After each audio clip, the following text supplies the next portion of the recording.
Hello दोस्तों, नमस्कार। आप सभी का स्वागत है आपके अपने YouTube चैनल हॉरर शोकेस में। मेरा नाम निकेश है और मैं भूत प्रेत और आत्माओं से जुड़ी कहानियां सुनाता हूँ। आपके पास भी भूत प्रेतों से जुड़ी कहानियां हैं तो आप मुझे कमेंट करके बता सकते हैं। आज मैं लाया हूँ आप सभी के लिए एक मज़ेदार और डरावनी कहानी। तो चलिए पहले देखते हैं छोटा सा इंट्रो, फिर मिलते हैं कहानी में।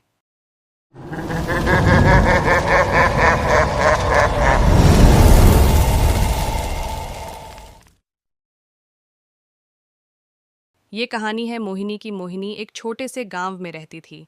मोहिनी को गुड़िया इकट्ठी करने का बहुत शौक था। पुरानी दुकानों से वो अजीबोगरीब सी गुड़िया खरीद लाती थी। एक बार ऐसी ही दुकान से उसने एक खूबसूरत सी गुड़िया खरीदी। गुड़िया सफ़ेद पोशाक में थी, उसके लंबे काले बाल थे और आंखें नीली थीं। मोहिनी को वो गुड़िया बहुत पसंद आई। उसने उसे अपने कमरे में सबसे ऊंची शेल्फ पर रख दिया। रात को सोते समय मोहिनी को अजीब सी आवाज़ें सुनाई देने लगीं। कभी हल्की सी हंसी, कभी किसी के धीरे से चलने की आवाज़। पहले तो मोहिनी ने इन आवाज़ों को नज़रअंदाज किया, लेकिन ये आवाज़ें हर रात आने लगीं। एक रात मोहिनी नींद से खुली तो उसने देखा कि ऊंची शेल्फ पर रखी गुड़िया गायब है। वह घबरा गई। कमरे में अंधेरा था। उसने टेबल लैंप जलाया और चारों तरफ देखा। अचानक उसकी नज़र बेड के नीचे पड़ी। वहाँ गुड़िया लेटी हुई थी, लेकिन अब वो वैसी नहीं लग रही थी जैसी उसने लाई थी। उसकी खूबसूरत नीली आंखें अब लाल हो गई थीं और चेहरे पर एक भयानक सी मुस्कान थी। मोहिनी चीख उठी। वह कमरे से बाहर भाग निकली और अपनी माँ को बुलाकर लाई। उसकी माँ ने कमरे में देखा तो गुड़िया वापस शेल्फ पर रखी हुई थी। उसकी खूबसूरत नीली आंखें और पहले जैसी मुस्कान थी। मोहिनी को यकीन नहीं हुआ कि उसने क्या देखा था। लेकिन अगली रात भी यही हुआ। मोहिनी ने डर के मारे अपनी दादी को बुला लिया। दादी को गुड़िया देखकर कुछ शक हुआ। उसने गुड़िया को ध्यान से देखा और फिर मोहिनी को बताया कि ये गुड़िया किसी चुड़ैल की आत्मा को कैद करने के लिए बनाई गई थी। उसने एक तांत्रिक को बुलाया। तांत्रिक ने गुड़िया को मंत्रों से शुद्ध किया और फिर उसे जंगल में ले जाकर ज़मीन में दबा दिया। इसके बाद से मोहिनी को कभी भी कोई अजीब आवाज़ नहीं आई और ना ही टूटी गुड़िया दोबारा दिखाई दी। मोहिनी को राहत तो मिली, लेकिन मन में एक खौफ बना रहा। हर बार किसी पुरानी दुकान के पास से निकलती तो उसे डर लगता कि कहीं कोई और ऐसी ही भयानक गुड़िया नज़र न आ जाए। उसने गुड़िया इकट्ठा करना भी छोड़ दिया। कुछ समय बाद मोहिनी की कॉलेज की एक फ्रेंड रिया उसके घर आई। रिया को मोहिनी के कमरे में रखी चीज़ों को देखने का बहुत शौक था। मोहिनी के कमरे में घूमते हुए उसकी नज़र सबसे ऊंची शेल्फ पर पड़ी। वहाँ एक सफ़ेद कपड़े पहनी हुई खूबसूरत गुड़िया रखी हुई थी। रिया को वो गुड़िया बहुत पसंद आ गई। उसने मोहिनी से पूछा, ये गुड़िया कितनी प्यारी है, इसे तुमने कहाँ से ली? मोहिनी घबरा गई। वह रिया को सच बताना नहीं चाहती थी। उसने झूठ बोल दिया, ये तो मुझे एक रिश्तेदार ने गिफ्ट की थी। रिया ने गुड़िया को हाथ में ले लिया। गुड़िया हल्की सी गुनगुनाई। रिया को आवाज़ बहुत प्यारी लगी। उसने मोहिनी से कहा, ये गुड़िया तो बोल भी रही है। मोहिनी सन्न रह गई। वह कुछ बोल नहीं पा रही थी। तभी अचानक कमरे की लाइट चली गई। घर में अंधेरा छा गया। मोहिनी और रिया दोनों डर के मारे चिल्लाने लगीं। कुछ देर बाद बिजली वापस आ गई। मोहिनी ने घबराते हुए टॉर्च जलाकर कमरे का निरीक्षण किया, लेकिन शेल्फ पर रखी गुड़िया गायब थी। मोहिनी का दिल बैठने लगा। क्या ये सच था या उसका डर उसे फिर से धोखा दे रहा था? वह रिया के साथ मिलकर पूरे कमरे को ढूंढने लगी, लेकिन गुड़िया कहीं नहीं मिली। अचानक उन्हें रसोई घर से हल्की सी गुनगुनाहट सुनाई दी। धीरे धीरे वो रसोई घर की तरफ बढ़ीं। रसोई घर का दरवाज़ा थोड़ा खुला हुआ था। उन्होंने झांक कर देखा। अंदर का नज़ारा देखकर मोहिनी की चीख निकल गई। टूटी गुड़िया, वही भयानक लाल आंखों और मुस्कान के साथ, खुली हुई अलमारी के ऊपर बैठी हुई थी। उसके हाथ में एक चाकू था जिस पर खून की लकीरें दिखाई दे रही थीं। रिया भी सहम गई। वह पीछे हटने लगी, लेकिन उसका पैर किसी चीज़ से टकराया और वो गिर पड़ी।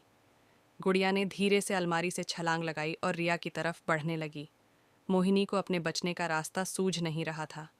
उसकी नज़र रसोई घर की खिड़की पर पड़ी, जो खुली हुई थी। वह जानती थी कि भागना ही एकमात्र रास्ता है। उसने हिम्मत जुटाई और चीखते हुए रसोई घर से बाहर भाग निकली। वह घर के बाहर निकलकर सड़क पर दौड़ने लगी। पीछे से उसे रिया की चीखें सुनाई दे रही थीं। मोहिनी कुछ दूर दौड़ने के बाद एक पुलिस वाले को देखा।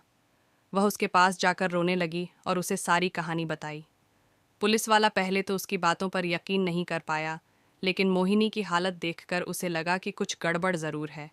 वह मोहिनी के साथ उसके घर वापस गया। घर के अंदर जाने पर उन्होंने पाया कि रसोई घर का दरवाज़ा बंद था और अंदर सब कुछ ठीक से रखा हुआ था।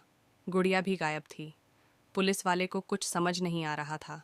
वह मोहिनी को थाने ले गया और उसका बयान दर्ज किया। मोहिनी को यकीन था कि उसने जो देखा वो सच था, लेकिन उसके पास कोई सबूत नहीं था। कुछ दिनों बाद मोहिनी को पता चला कि रिया का कुछ पता नहीं चल पाया है। पुलिस को उसका कोई सुराग नहीं मिला। मोहिनी को दिल ही दिल में रिया की बहुत चिंता होने लगी। वह हर रात डर से सो नहीं पाती थी। उसे लगता था कि शायद गुड़िया ने रिया को भी अपने साथ ले गई है। एक रात मोहिनी को सपने में रिया दिखाई दी।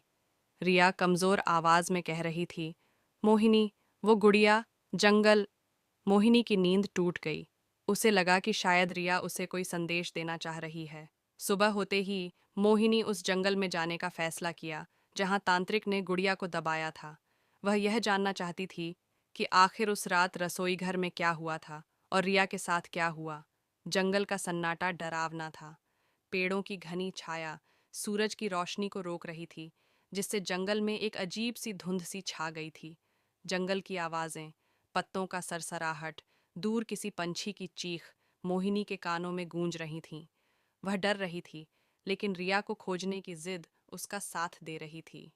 तांत्रिक ने उसे बताया था कि जंगल में एक बड़ा पीपल का पेड़ है। उसी पेड़ के नीचे उसने गुड़िया को दबाया था। मोहिनी उस पेड़ को ढूंढते हुए जंगल में आगे बढ़ती गई। कई घंटे चलने के बाद उसे एक विशाल पीपल का पेड़ दिखाई दिया। पेड़ के नीचे की जमीन थोड़ी सी खोदी हुई सी दिख रही थी। मोहिनी को यकीन हो गया कि यही वो जगह है। वह पेड़ के पास पहुंची और जमीन को ध्यान से देखने लगी। अचानक उसकी नज़र जमीन पर एक छोटे से चाकू पर पड़ी। वही चाकू जो उसने सपने में रिया के हाथ में देखा था। उसे लगा कि शायद रिया यहीं कहीं होगी। वह जमीन को खोदने लगी। कुछ देर बाद उसे एक कपड़े का टुकड़ा मिला। वह कपड़े का टुकड़ा रिया की उस ड्रेस का था जो उसने आखिरी बार पहनी हुई थी। मोहिनी जोर जोर से रोने लगी। उसका दिल टूट चुका था। वह समझ गई थी कि रिया अब जिंदा नहीं है। तभी उसे जमीन के अंदर से हल्की सी हंसी सुनाई दी। वह हंसी जानी पहचानी सी थी। मोहिनी का खून ठंडा हो गया। वह पीछे मुड़ी और उसने देखा, जमीन से आधी टूटी हुई गुड़िया निकल रही थी।